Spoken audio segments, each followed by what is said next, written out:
Donald Trump's fourth, you heard that right, fourth indictment. I was talking about this a week or two ago, about how another indictment could be coming down the pipe. We've got the first indictment, which has to do with Donald Trump paying off porn star Stormy Daniels in order for her to not speak out about her, going behind the back of Donald's wife and, cheating on her with Donald. And, if you're a conservative candidate, you're the family values candidate, not the best look, definitely during 2016 when he was first trying to get his footing as well. So that's the first lawsuit. Then there's a lawsuit that has to do with classified documents, the mishandling of classified documents, improperly storing classified documents, but most importantly, and this is what distinguishes it from other instances where presidents have made this mistake in the past, is that he tried to hide the classified documents that he did not have the right to, and he did not clear for him to have beforehand. That as in he didn't declassify beforehand. That was another thing that he got indicted for. Then there was the third indictment, and this was on the federal level, Donald Trump being challenged on stealing the election, whether it was getting the false electors, writing up the executive order to seize voting machines, us finding out that Donald Trump was saying days before the election, like, hey, let's work on this speech where I deny that I lost the election and talk about voter fraud and blame voter fraud. So he was preparing to deny the election before the election even happened. Not that that's a particular surprise, since he said on the campaign trail, if I lose, it's rigged. This case is basically taking all this evidence together to try to show that Donald Trump tried to overthrow the Democratic results of the 2020 election. Now, this case is different because in the federal case, number one, it's just Trump being charged and everybody else is unindicted co-conspirators. Where in this case, the Georgia case, while this also has to do with Donald Trump stealing the election or attempting to steal the election, trying to overthrow the Democratic results of the election, it doesn't just have to do with overturning the Democratic results of the election. One second, I just got a message.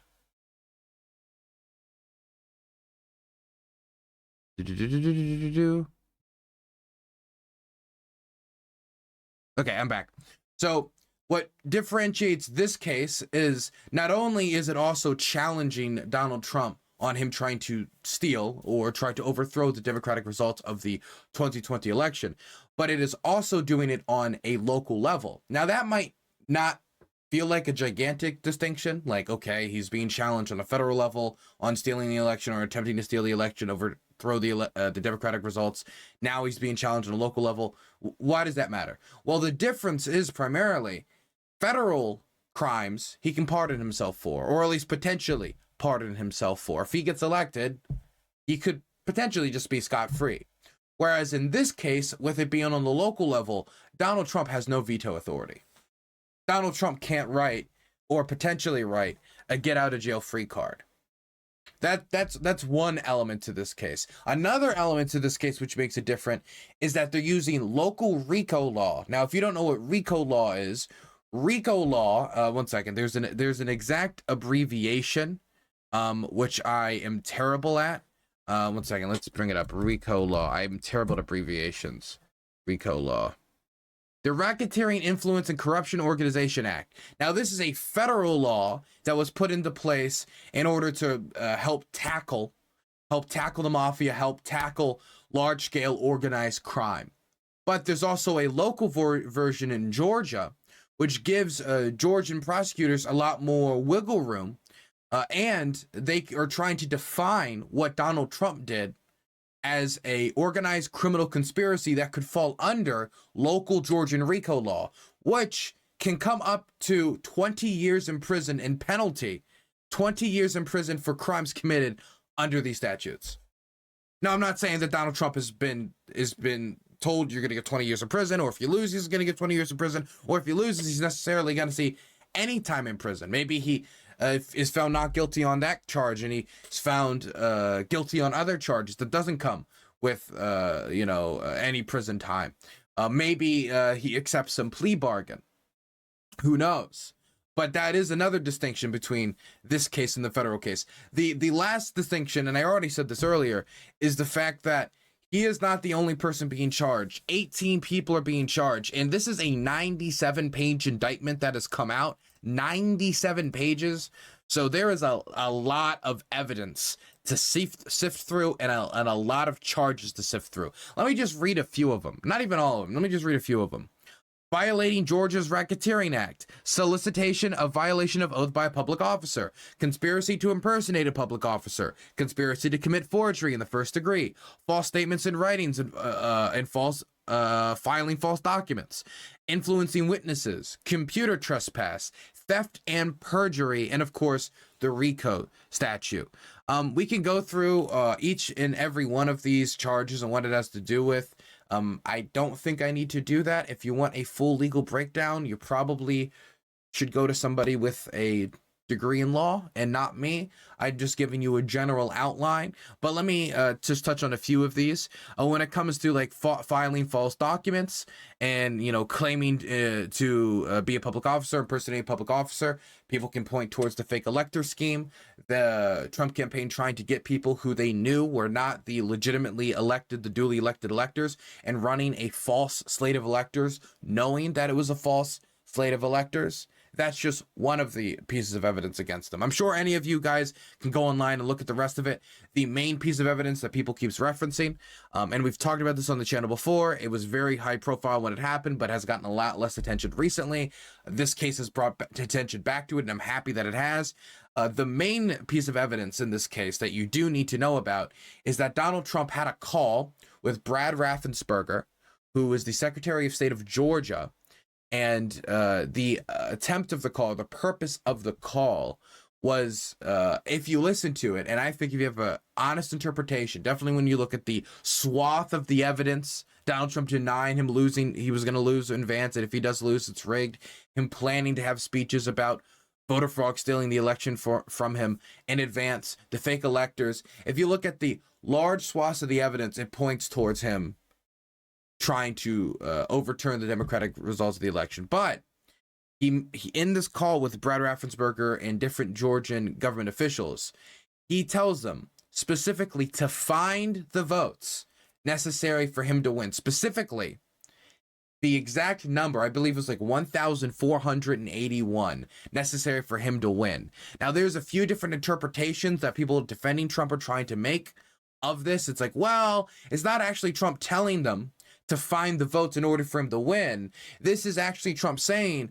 that there's potentially these many votes out there that aren't counted, and he's just trying to show how close the margins and how important counting every single vote is. And that was the purpose of the call. And people are being decided. I think that's a crock of shit, if I'm being completely honest with you. Just bluntly. I think that's complete nonsense. It doesn't make any sense to me that that Donald Trump would be able. One second. God damn, I keep getting messages during stream. Give me a moment. Okay, sorry, I'm back. It doesn't make sense to me that if Donald Trump was really concerned with making sure every vote was counted, that Donald Trump just seemed to pressure the swing states. Those were the only states he seemed to focus on. And not only did he just seem to pressure the swing states and staff in the swing states and try to do these fake elector slates in the swing states, it was only the swing states that he lost. If it was truly about making sure every vote was counted, where was this scrutiny about election fraud in the states that were not swing states? For example, somewhere like, California, or somewhere like, Tennessee.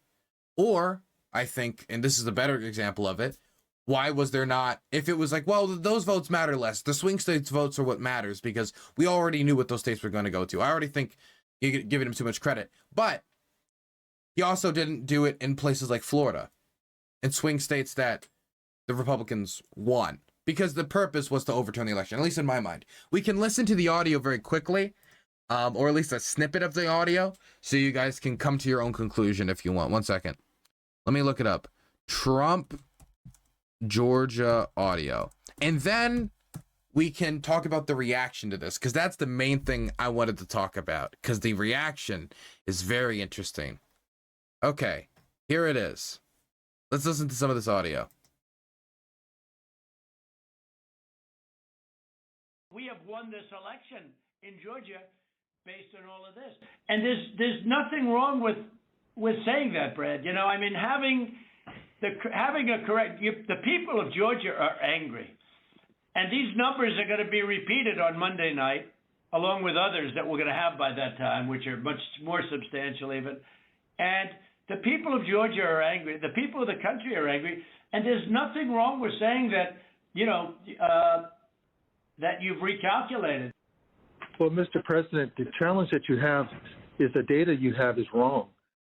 That's another thing that's really interesting about the case is it points out, and I think this is, I'm talking about the third indictment now, less the fourth indictment, but the third indictment pointed out how Trump was informed multiple times that the voting fraud stuff was complete nonsense, but he kept pushing forward, almost as if, again, it was not about making sure every vote was counted. It was about the fact that Trump wanted to win. Now, do you think it's possible that they shredded ballots in Fulton County? Because that's what the rumor is. And also that Dominion took out machines. That Dominion is really moving fast to get rid of their machinery. Do you know anything about that? Because that's illegal. It's like, and when you listen to him making these arguments, like, it's just stuff he like picked off of Twitter. Is he just shooting from the hip? Like, this isn't even like a good like pitch. Like, the stuff he's talking about is just complete nonsense, and we know after the fact it's complete nonsense. Dominion voting machines, the parts being switched out. Anyway, let's continue. I just want to get to the point where he talks about finding the votes, and then we can move on to the reaction, because the reaction to this has been splendid. Germany, no, Dominion has not moved any machinery out of Fulton County. We're having. Well, but have they moved? Have they moved the inner parts of the machines and replaced them with other parts? No. You sure? Are you sure? Come on, double check for me. You should want to have an accurate election. And you're a Republican. We believe that we do have an accurate election. No, you don't. No, you don't. You don't have, not even close. You're off by hundreds of thousands of votes. Hundreds of thousands of votes. You know what they did, and you're not reporting it. That's a criminal offense, and you can't let that happen. That's a big risk to you and to Ryan. Not intimidation at all.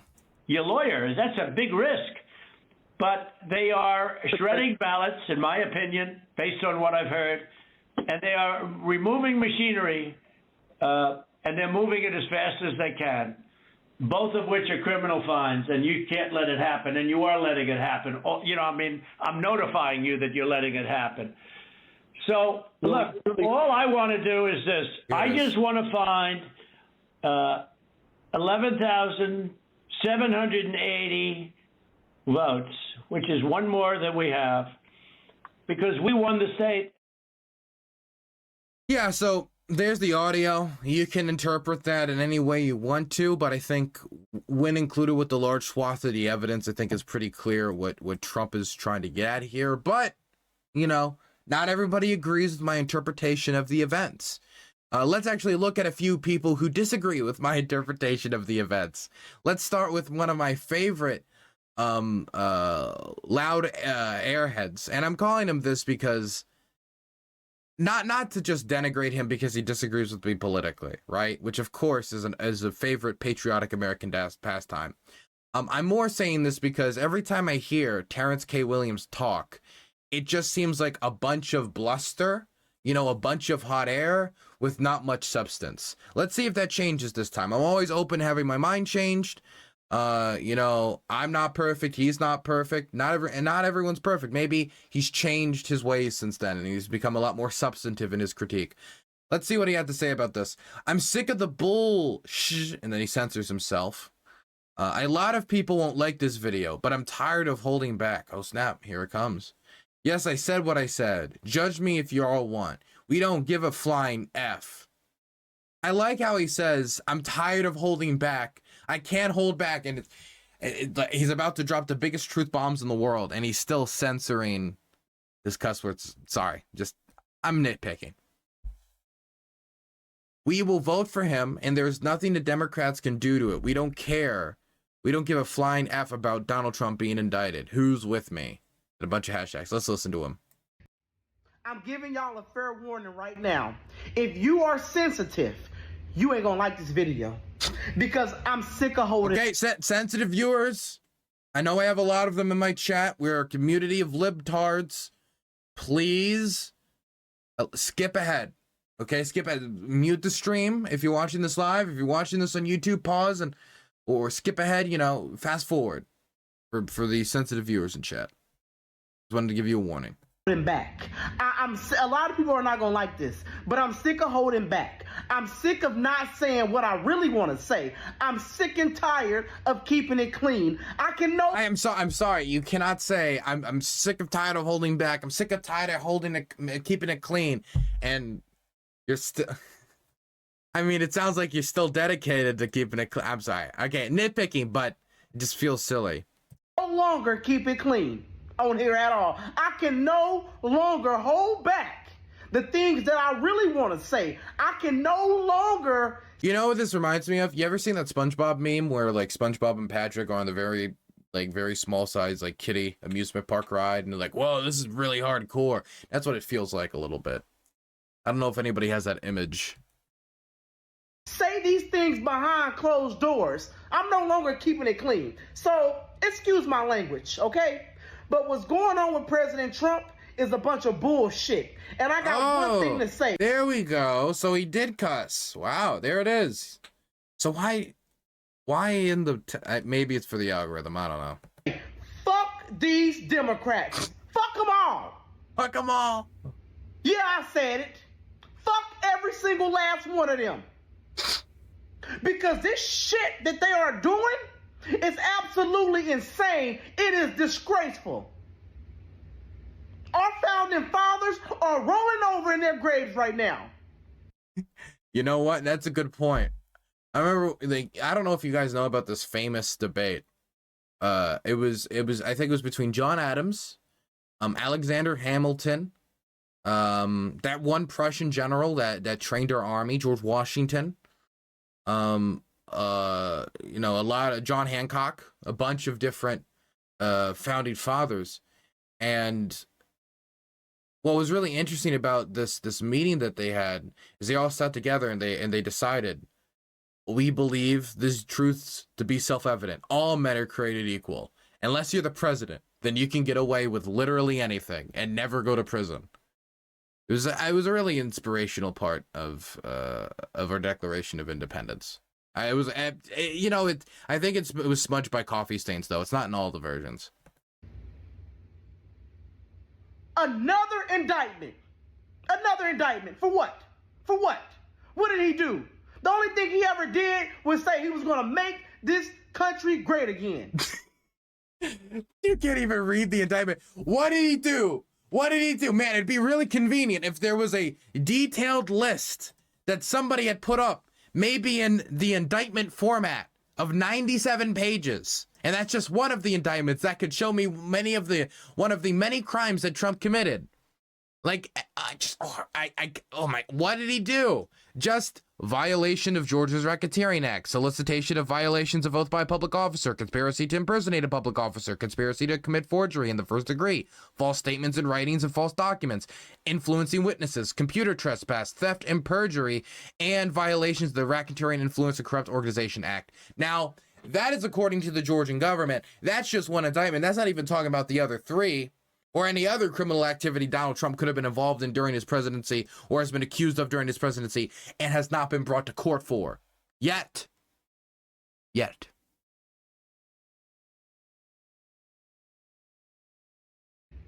The only thing he ever did was put this country first. The only thing he ever did was expose these criminals for who they really are. Was it putting the country first to call the Georgia Secretary of State and try to strong on him into making you the winner of the election? Because that makes me feel like you're choosing yourself over the country. Was it putting the country first to announce before the election had even happened that if you lose, it's rigged, and be preparing speeches in advance to announce, oh, it was rigged if you lose, that, voter fraud that you didn't even have evidence of?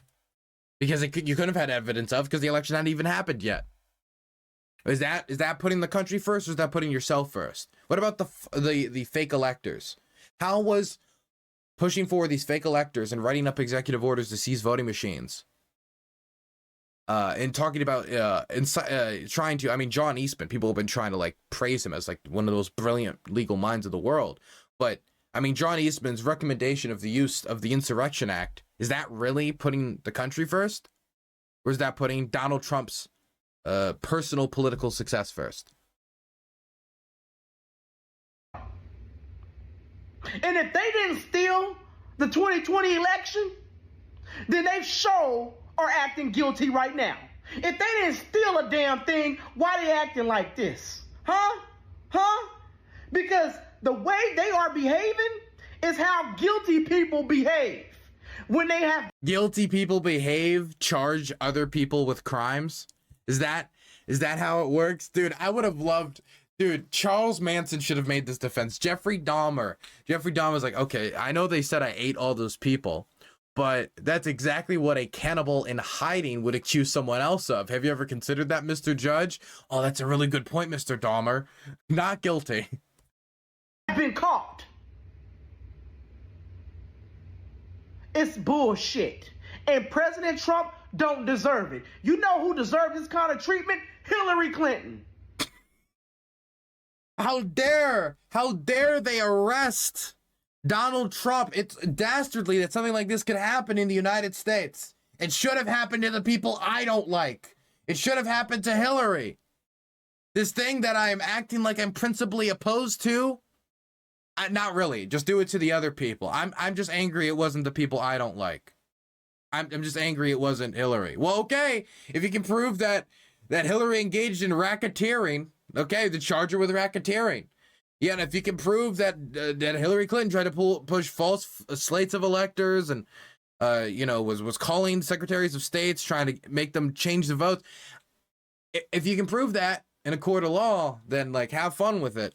I just don't think you can. Also, I feel I'm not the first person to say this, and it might feel a little overdone to put this out there, but I do need to put it out.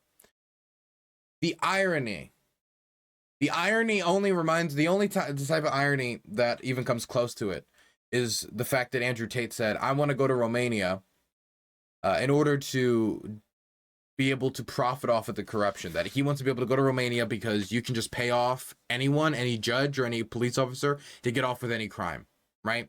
And then he gets arrested in Romania, right? Like there's an irony there that, you just can't make up.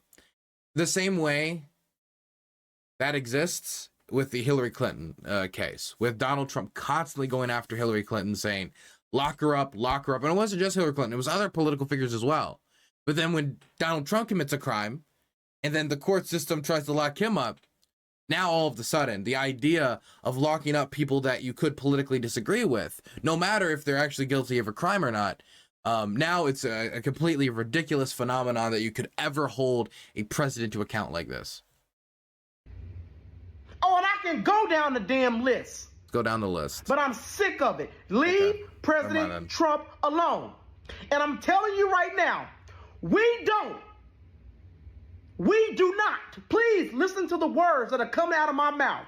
We don't give a shit about these indictments. We don't give a damn. We voting for him. There's not a damn thing y'all can do about it. If you put him in jail, we still voting for the damn man. Because he's so damn good, he can make this country great again, even if his ass is in jail. He can do a better damn job than y'all. So leave my president, Donald J. Trump, the hell alone. Dude, there's never been something that Trump said that was more true. Because I didn't know how much it was real, how much he meant it when he said he could shoot somebody on Fifth Avenue who wouldn't lose a single vote. But God, man, whether or not he fully understood the depth of that support at the time, or it was just like an offhand comment, that remark has been unbelievably accurate. But this is just Terrence K. Williams, okay? All this is just a bunch of loud bluster. This is a bunch of just nonsense, hoo-ha, you know? Gets a bunch of likes from everybody in the echo chamber. But outside of this, like, what else is being said online? Well, let's go a little deeper into the rabbit hole. Let's go a little deeper into the chuds of TikTok rabbit hole and how people are reacting to this. Let's go with this one. The cult is not doing well tonight. Train derailments, all of our food factories, processing plants burning down or closing down. Majority of the world is on fire right now. Look at the map. What's happened in Hawaii was a direct attack. I know that. I'm sorry, this isn't related to Donald Trump being indicted. I put this in the wrong segment. But this is still very funny, and we're gonna let it play out. It's not gonna stop anytime soon. The elites have started war against us, and what does that even mean? Like what? Like the elites started the fight? Like, I mean, you could make an argument through like climate change and global warming that contribution to like carbon emissions could have, but I don't think that's what she means. I think she means that they, like, Bill Gates was like in the forest of Hawaii and like lit a fire in order to like just the murder people. I guess, I don't know. Everybody's just sitting back. It has started, you guys. It's been started. When is enough going to be enough? It's scary times right now. It's not going to stop. It's only going to keep getting worse. We have to stand with President Trump and every single politician that supports him. Oh, this talk about Trump. I'm sorry, she just talked about literally everything outside of the Trump indictment. I didn't even look at the text on screen. I just assumed that I put this in the wrong filing. No, this is the correct filing. She was just trying to connect the wildfires in Hawaii to Donald Trump being indicted for some reason. Okay, no, she just doesn't make any sense. Vesper CS, thank you so much for the tier 1. I appreciate that in gutter chat. Anyway, let's do the last one. Let's do the last fun reaction to the Trump indictment. This one's I think less. Actually, no, I have two left. Okay, so we got 2 left. This is from Grungy Dan. He says that when the Civil War starts, the cops will be targets, which is why they'll quit in the masses. Okay, let's watch this. Now this, I believe this was actually released the day before the Trump indictment, but I want to also show you guys examples of this because I just want you guys to imagine what this guy is feeling like right now. I want you to imagine how this guy's feeling about the Trump indictment right now. Or people like him are feeling about the Trump indictment right now, or possibly, and I know this is not as funny as, you know, kind of showing these psychos is sometimes meant to be, but it is serious that people actually do believe this stuff. The other reason is because I just want to show that there are a lot of psychos on the internet, not overall general population, small percentage, but there's enough to be concerned about lone wolf terror attacks, crazy psychos like this going and trying something. Let's listen to what he has to say. What's going on, y'all? Hey, I want to make this real quick. It's a warm day here in Texas. Lord Tez Factor, thank you so much for the Prime. Thank you. If anybody else wants to donate and support the channel, definitely I'm trying to fundraise some money. Not fundraise, but, you know, raise money for myself to get some new body armor. You can do it at DylanBurns.tv, DylanBurns.tv. All the money goes to the people behind the stream. None of the money goes to Jeff Bezos or YouTube. A lot of people asking me about the cops. Cops are going to be targets, man. The shit hits the fan, those cops are going to drop those badges and those uniforms and get away from that department and those cars as quick as they can because they got families of their own. Now, you'll have your hardliners, the ones that'll be all gung-ho for the guns and, you know, all the blah, blah, blah, the equipment and everything. But most of them, that's the reason why the municipalities around the country are having problems finding cops. You want to really know what the cops are going to do, and well, I don't even know what that means because he made it sound like that the cops are all going to quit once the stuff hits the fan because they don't want to get killed in the Civil War because they will quote unquote be targets. He has it like in bold letters here. It just sounds like an active terror threat, if I'm going to be completely honest. But he says like cops will be targets. Or one second, let me hear it again. I'm sorry. Having problems finding cops. Yeah, but he says they're having trouble finding cops. So has the Civil War begun? And so they're already having trouble finding cops because they're dropping out from like the prelude to the Civil War? Or is this like a separate issue? Because he's making it sound like it's the same issue, but we're not in Civil War. I'm sorry, what's that thing my grandma told me? Can't make sense of nonsense. I gotta remember that rule and principle. You want to really know what the cops are going to do, and when shit hits the fan, go look at the Rodney King, the LA riots. The LA cops, they were jumping in their cars and getting the hell out of those towns as fast as they freaking could. It's going to be the same thing here. People need to realize that before there were police forces, we policed ourselves. We had sheriffs for the town, you know what I mean? And we looked out for each other. Not so much anymore. That's right. If I remember anything about the Wild West days and the sheriffs of the towns, it was defined by friendliness, lawful attentiveness to, you know, the social standards of society, and a very low violent crime rate. People need to get a grip on things and understand that Hitler got the brown shirts and the SS from the police force in Germany. Okay? I don't even know what he's mean. I mean, like, the brown shirts were made up of a bunch of different people. I don't know what he means by this. Like, there were German cops who joined the brown shirts. I just don't know what he means by there wasn't like the brown shirt wasn't like an exclusively cop organization. I don't think the Nazis would have been able to fill up the brown shirts ranks if they made it an exclusively cop organization.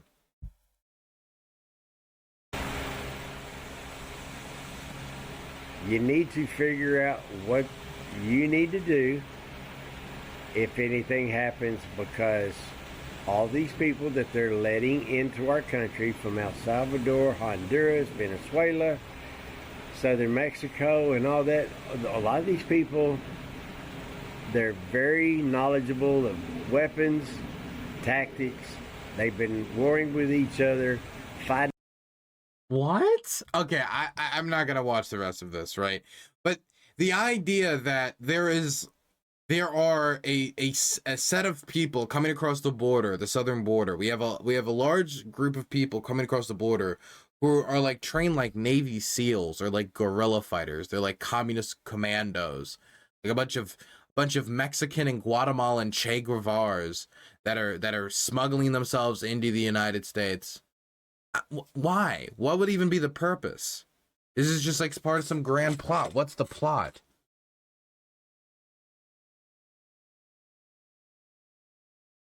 I don't even understand what would be like the purpose. Whatever. Anyway, next one, last reaction, or last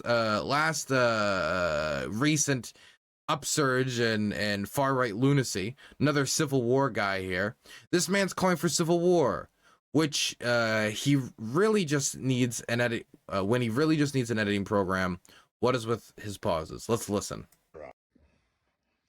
Oh, I have a lot of weird pauses too. I'm very sympathetic to him. You gotta always lay your thoughts out clearly before you say anything. Hey everyone, it's a special daytime what the fuck with Eddie.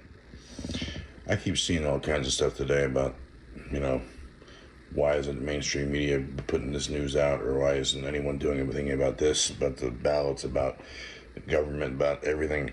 Well, this has been my fucking point from the get-go. If you want to be rid of all of this, we know what to do. Wow, it's very ominous. We know what to do. We know what to do, guys. Everybody, meet up behind Costco. Bring your airsoft gear. The revolution starts now. There's no other way. None. We can't vote these people out because obviously that doesn't work. You know, we need to stand up and fight the fuck back. There is no other option. There's no other option but murder. We have no option. There's no other thing you can do in American politics. Every avenue has been exasperated. Every avenue. I mean, look at it from his perspective. You know, Donald Trump won an election. Then, he basically acted like a mental patient for 4 years, accomplished very little when it comes to his overall promises made. And so, I mean, some people might say, you can look at the few things he did. He did get through, like tax breaks and stuff like that. And you could say, okay, so he did get some stuff done. Or maybe you could say, okay, well, his failures is probably attributed to the fact that he doesn't have much political experience. His failures probably contributed to the fact that he's not particularly intelligent, that he's not necessarily a great team player, doesn't have a lot of expertise in the topics that he's talking about, flip-flops on his positions constantly. I mean, I think these are all rational explanations, but that's stupid. Honestly, I mean, my position, like that sounds stupid. The more clear-cut answer is just kill everybody. Just kill everybody. That'd be much better. And so, to solve the income inequality and all these other economic issues and things that plague American society, we should make it 10 times worse. If I know of any country on the planet right now that is successfully undergoing progressive change, it is Syria. That civil war was very helpful to their society.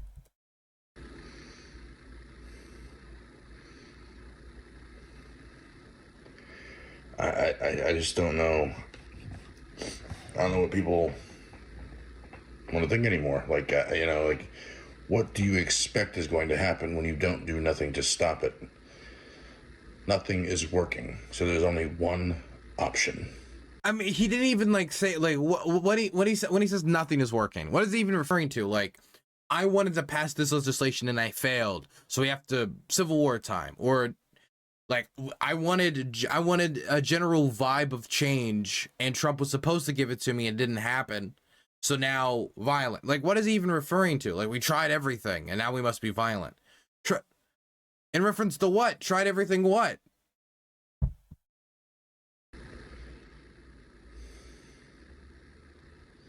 One.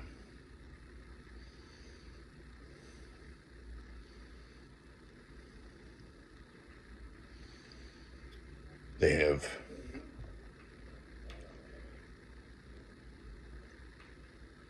snowed us with Ukraine. They've snowed us with the vaccines, with COVID. What does that even mean? What is snowed us? What is that? Does that mean distract us? Is that the purpose? Like, they distracted us with the largest war in Europe since World War II? Or is it that it's the largest war in Europe since World War II and it deserves attention? COVID, they distract us with COVID. Yeah, 1 million dead Americans. That's a distraction. With lockdowns, with division between everyone. Division, that's right. Because as we all know, Americans have never been historically divided. The only explanation is that it was artificially created to just keep us all opposed to each other. Look, I can understand, like, the idea of, like, divide and conquer and unions and stuff like that. But the idea that it was just the elites that are keeping us divided, no, it's also us. It's also us. Like, how do we solve division? I know. Kill each other. That would make us more united than ever.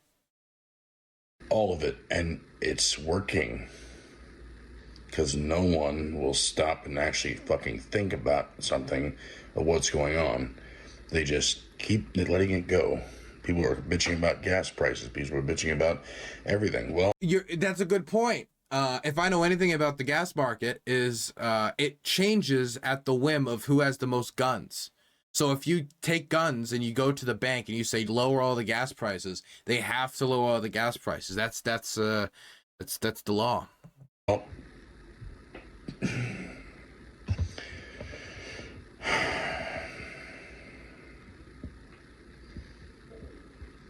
you know, the thing is about, I forget the exact quote. I remember there was some economist who said something. I think it might have actually been like Mises or something. And I'm not a big Mises guy. Not like the Mises Caucus, but like the guy Mises. Ludwig von Mises. I think it might have been him, but I forget exactly who said it. But it was something along the lines of like, authoritarians hate economics because you can't just point your gun at the problem and make it go away.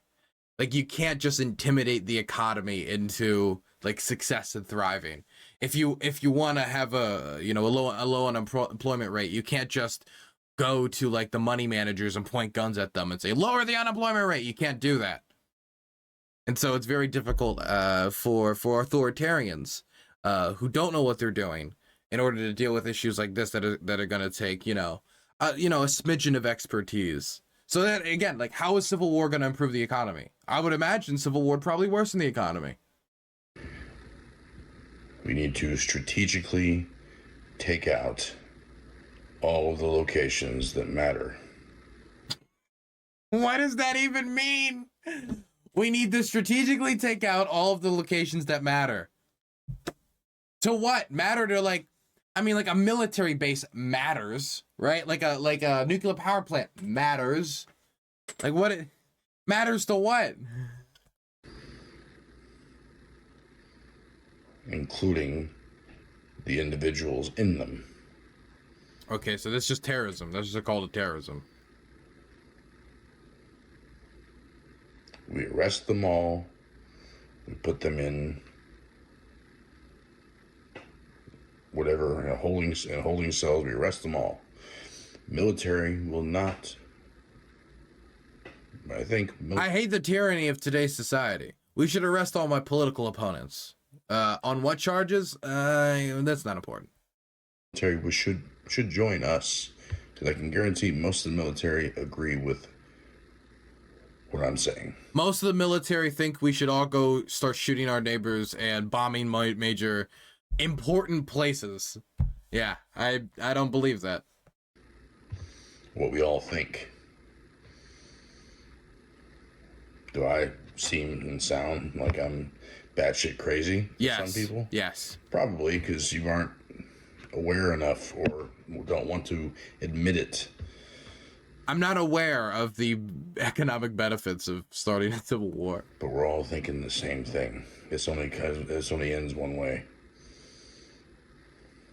War. That's true. There's never been a time in history where political divisions were overcame. It always ends with violence. It always ends with full-blown civil war. Remember when Martin Luther King led that rebellion? You know, he took over the Capitol building for a month. You remember that? Revolution.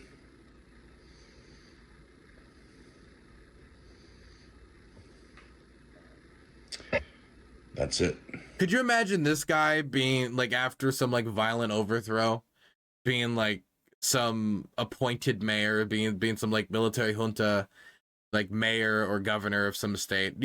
What would he even do? What reforms would he put in? What changes would he make to the system? I'd love to sit down and hear this guy be like, okay, you want to do a revolution, but you haven't even pitched what people are like fighting for. What are the things that are so needed, so necessary, that we need to go out and kill and die for it, even though there's almost certainly it would fail anyway, whatever this like grand terror plot is.